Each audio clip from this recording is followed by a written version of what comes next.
Are you confused about what NPD really is? Let's explore the truth behind NPD and its impact on our relationships.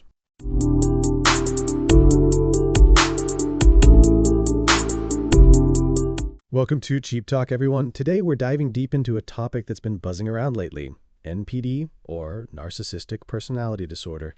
It seems like everywhere you turn, NPD is the label du jour. Reality TV, social media, even in our own circles, we hear, my boss is such a narcissist, or I just realized my ex was totally NPD. But is it really that prevalent, or are we just throwing the term around too casually? It's a great question. It's like NPD is the new toxic, right? Everything and everyone is suddenly NPD. But as the article points out, NPD is a serious diagnosable mental condition. It's not just about someone being a bit self-centered. Exactly.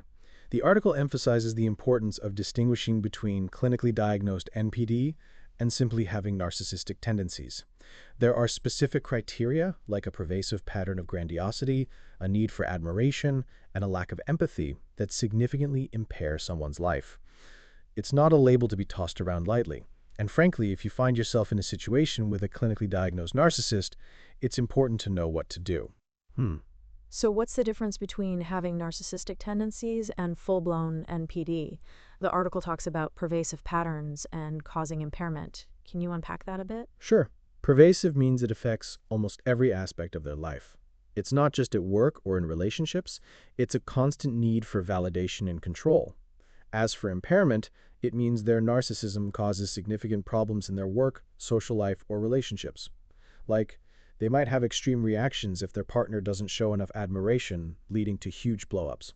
It goes beyond just being unhappy. It's damaging to themselves and others. Right. And the article mentions other conditions that often accompany NPD, like depression, eating disorders, substance abuse. It's a complex issue with serious consequences. It's not just about being difficult, it's a real mental health struggle. Absolutely. And this is why it's crucial not to overuse the NPD label. Misusing it trivializes the struggles of those who actually have the disorder. It can also prevent people with narcissistic tendencies from seeking help because they might feel ashamed or think, oh, everyone's a little narcissistic, it's not a big deal. That's where the real danger lies. Yeah. It can also make it harder for those with NPD to get help, right? Because now the word holds less weight. What I found interesting is how the article talks about the roots of narcissism. It's not just about being a bad person. It often stems from childhood experiences and the environment we grow up in. The article even discusses this primal sense of omnipotence that babies have. It's like the foundation of self-esteem. Interesting, yeah? It's this idea that as babies, we believe we're the center of the universe, and our needs will always be met. That's totally normal for a baby, but healthy development involves moving past that stage. The article suggests that some parenting styles can hinder that process, either through excessive pampering or, conversely, neglect and suppression. Both can contribute to narcissistic tendencies later in life. Hmm. Right. And societal factors play a role too. The article mentions alienation, the feeling of being disconnected from our true selves and others. It talks about how modern workplaces can devalue individual contributions, making people feel like cogs in a machine. This too can fuel narcissistic behaviors as a way to compensate for that lack of recognition. Yeah, and then there's the whole meritocracy thing. The pressure to achieve, to constantly prove your worth, can definitely amplify narcissistic tendencies. So, yeah, maybe you want to like and subscribe at this point if you are enjoying this conversation so far. Okay, so given all these factors, it's perhaps not surprising that we see so many people exhibiting narcissistic traits. It really makes you think. It's almost like we're all dealing with some degree of it, right? Hmm. It's like narcissism is this ghost in the machine of our psyches, waiting for moments of vulnerability to creep in. So instead of slapping labels on people, it's more helpful to focus on specific behaviors, like he seems to need a lot of validation or she has strong control issues. That opens up a space for understanding rather than just judgment and dismissal. Don't forget to like, subscribe, and share this episode if you think you know someone who needs to hear this. And stay tuned for our next episode where we'll discuss how to navigate relationships with people who exhibit these narcissistic tendencies. So, picking up on this whole societal influence thing, it's like we were talking about how modern life can kind of breed narcissism, right? Yeah, absolutely. The pressure to achieve, the constant comparison on social media, It creates this environment where self-promotion and validation seeking become almost essential for survival, doesn't it? Totally. And it's interesting how the input brings up Kohut's work. He's like the guy when it comes to understanding narcissism, right? And his idea of this primal sense of omnipotence that babies have. Like, we're all born thinking we're the center of the universe. Which is perfectly normal for babies. But it's the journey from that state of omnipotence to a healthy sense of self that matters. And the article makes a strong point that early childhood experiences play a crucial role, doesn't it? Huge role. Kohut talks about how certain parenting styles can kind of mess with that developmental process, either through excessive pampering, creating this sense of entitlement, or like the opposite, neglect and suppression.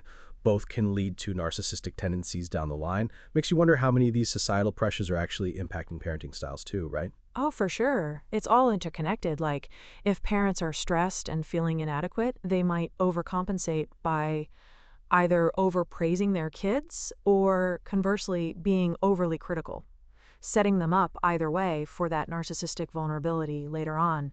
It's kind of a vicious cycle. Totally a vicious cycle. And then, the article brings up Erickson's stages of psychosocial development, which is like foundational stuff. It highlights how important it is to develop a strong sense of self early on, so you're not constantly seeking external validation later in life. Yeah, I mean, if you don't have that internal compass, you're much more susceptible to the whims of societal pressures, the need to project a certain image, the whole narcissism epidemic that Twenge and Campbell wrote about. That book was pretty eye-opening. Definitely. It's not like people want to be narcissistic. It's often a defense mechanism, a way to cope with underlying insecurities and this pervasive sense of alienation. The article's emphasis on alienation, that feeling of disconnection, really resonated with me. It's like we're all craving genuine connection, but we're so caught up in this performance-driven culture that it's hard to actually be ourselves. Which ironically fuels the narcissism even more. It's a paradox. And this more likes, more validation culture, it doesn't fill that void. It just creates a deeper hunger. It's a hamster wheel of emptiness.